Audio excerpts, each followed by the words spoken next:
Bueno, la estructura de la atmósfera se divide en tres zonas que son la troposfera, la estratosfera, la mesósfera y la ionosfera.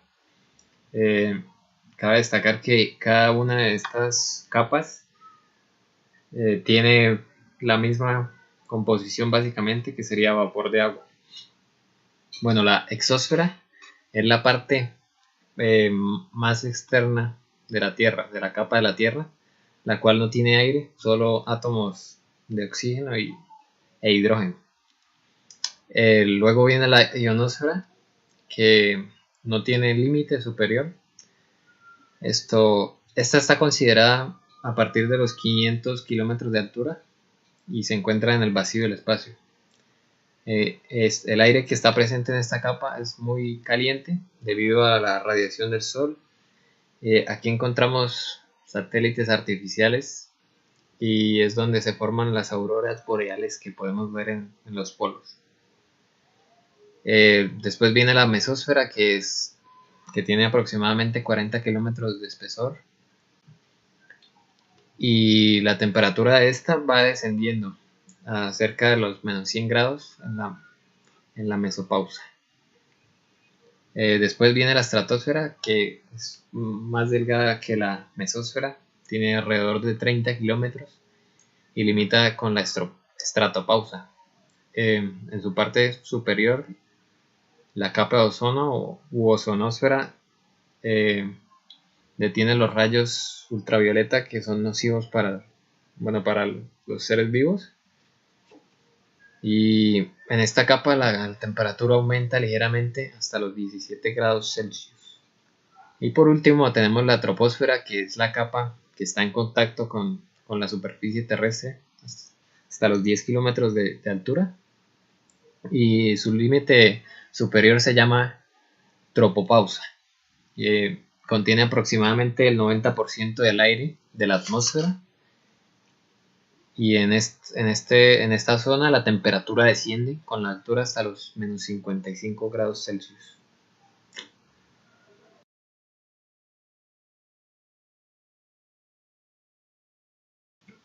Bueno, la atmósfera terrestre actúa como un sistema termodinámico abierto. Esto se debe mayormente a que intercambia calor y materia con el espacio que lo circunda y también con la superficie terrestre.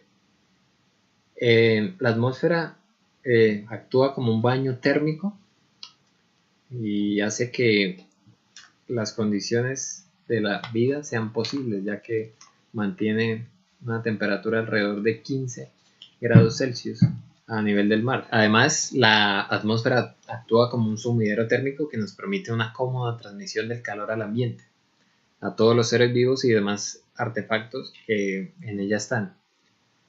Por la famosa segunda ley de la termodinámica, la cual enseña que todo sistema activo en régimen estacionario disipa la energía en forma de calor al ambiente. Bueno, además la atmósfera también actúa como un motor térmico. Los desequilibrios térmicos en la atmósfera sirven de fuente de energía eólica. Además, los vientos llevan el calor del sol hasta las regiones más polares y nos traen agua del océano a los continentes, ya potabilizada por el sol en forma de nubes para el consumo humano, animal y vegetal. La atmósfera actúa como gobernadora del tiempo meteorológico. La energía térmica y la humedad en la atmósfera son los principales condicionantes de la meteorología y la climatología. Son muy importantes en todo tipo de actividad humana. Las nubes no son más que conjuntos de micropartículas líquidas o sólidas, invisibles una a una, pero juntas son capaces de tapar el sol y hasta objetos próximos, además del mencionado efecto fertilizante del agua que transporta.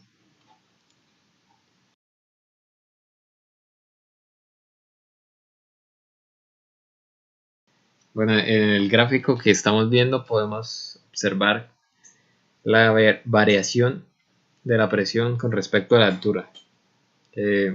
Podemos evidenciar que a medida que disminuye la altura, en kilómetros, aumenta la presión en kilopascales. Esto se da porque a niveles del mar encontramos un aire cargado de muchas más moléculas que a mayores alturas.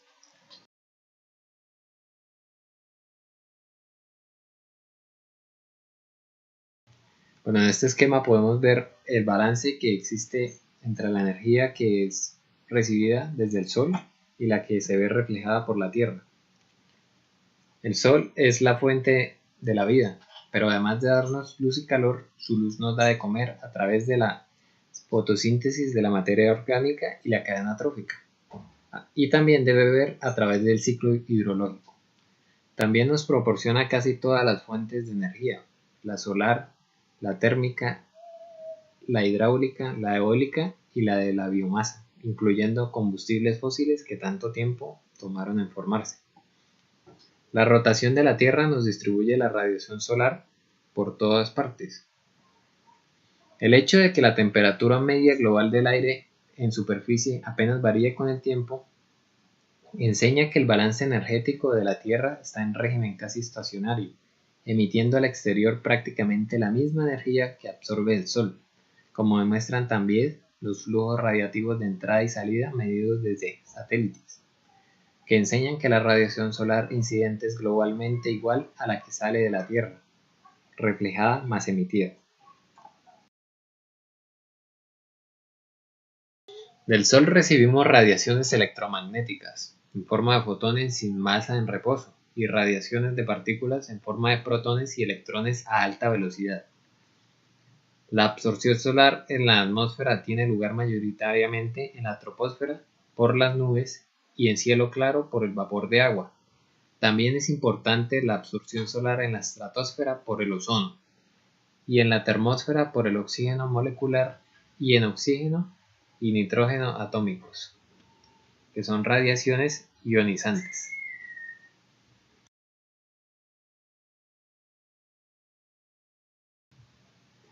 No toda la radiación solar incidente sobre una superficie es absorbida. En general, una fracción se absorbe, otra se refleja y otra se transmite. La distribución espectral del albedo es parecida a la de la radiación solar incidente, realmente algo mayor en el ultravioleta y algo menor en el infrarrojo. La distribución angular del albedo, o sea, la distribución bidireccional de reflectancia, suele considerarse uniforme, la reflexión difusa.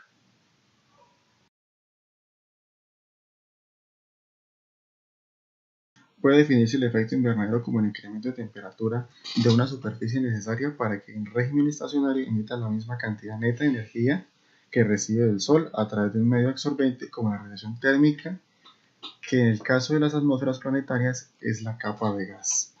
Un indicador nuevo usado para estimar el efecto que diversas alteraciones antropogénicas o naturales sobre el cambio climático es el llamado forzamiento radioactivo, definido como el cambio neto, ganancia menos pérdida, de la irradiación media solar más terrestre a nivel de la tropopausa, suponiendo que las condiciones en la superficie y la tropoposfera no cambien y solo lo hacen en la estratosfera. Por cierto, el efecto invernadero calienta la superficie, pero enfría la parte superior de la atmósfera. La temperatura media de la estratosfera ha disminuido de 3 a 5 grados en los últimos 50 años. Se podría pensar que al aumentar el efecto invernadero y calentarse más la Tierra, se vaporizaría más agua que generaría más nubes que nos protegerían del sol. La mayoría de las nubes, excepto los estratos altos y las partículas sólidas, tienden a enfriar la Tierra, pero también quiere decir que a más vapor, más efecto invernadero.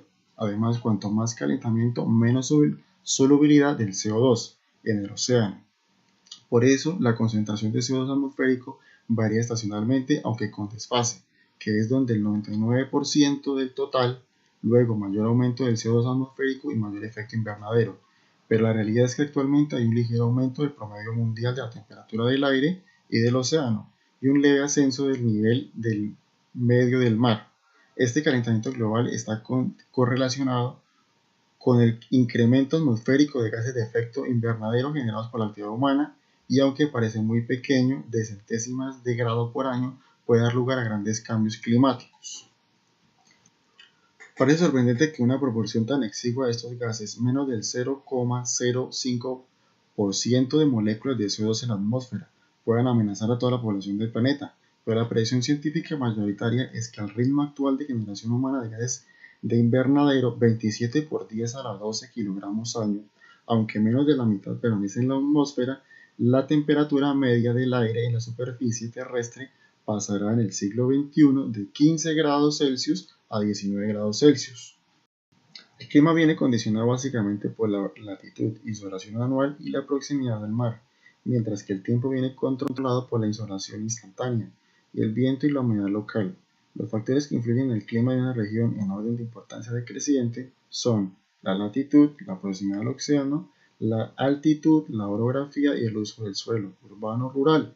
El clima de una región apenas cambia en el transcurso de una vida humana, pero el análisis de datos correlacionables con el clima en épocas pasadas, espesor de los anillos en los troncos de árboles, concentraciones de CO2 en las burbujas atrapadas en los hielos polares, concentración de isótopos en el aire, el agua y los sedimentos, nos muestran que ha habido pequeñas variaciones con los siglos y grandes variaciones con decenas y centenas de millones de años.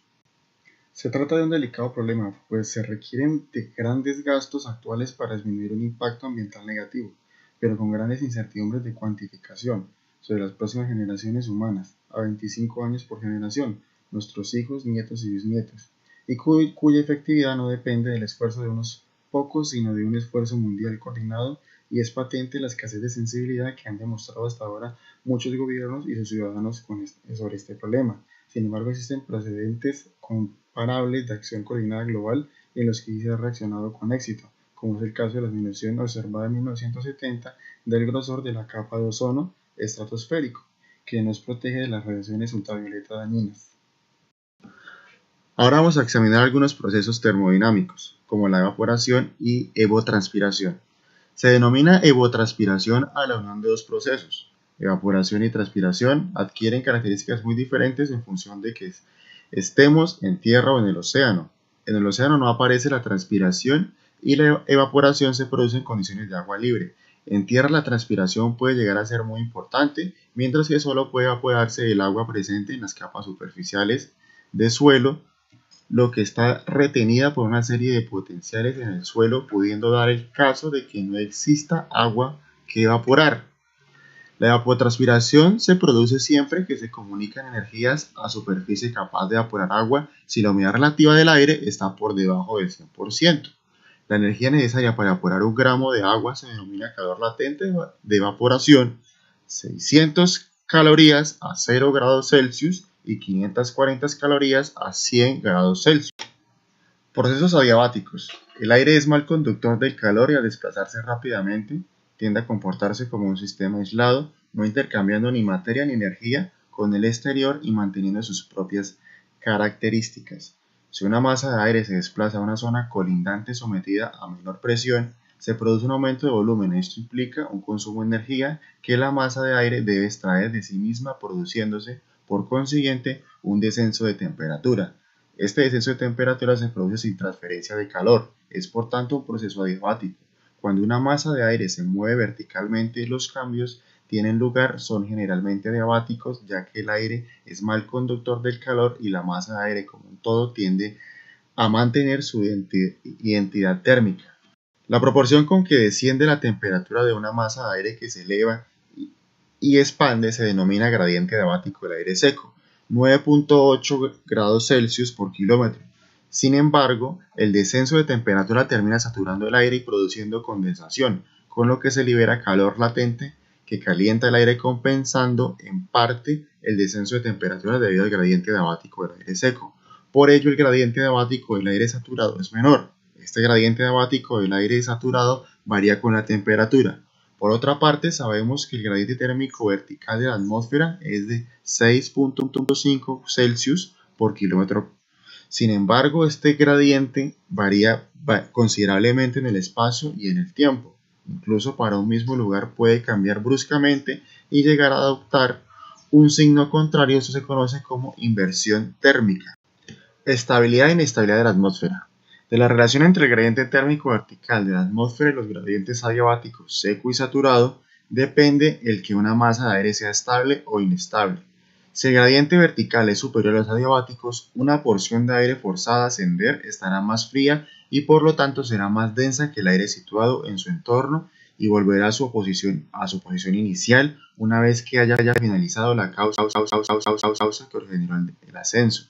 Con esta situación, todo movimiento de aire es frenado y se dan condiciones de estabilidad atmosférica y se produce una inversión térmica, es decir, la temperatura comienza a aumentar en lugar de disminuir con la altura. La estabilidad es todavía más fuerte. Un ejemplo de esto es la capa de inversión térmica que se produce en la estratosfera. Si el gradiente vertical es inferior a los adiabáticos, una masa de aire que ascendiera estaría más caliente y sería menos densa que el entorno, por tanto seguiría ascendiendo. Del mismo modo, si el aire es obligado a ascender, estaría más frío que el entorno, sería por lo tanto más pesado y estaría obligado a descender.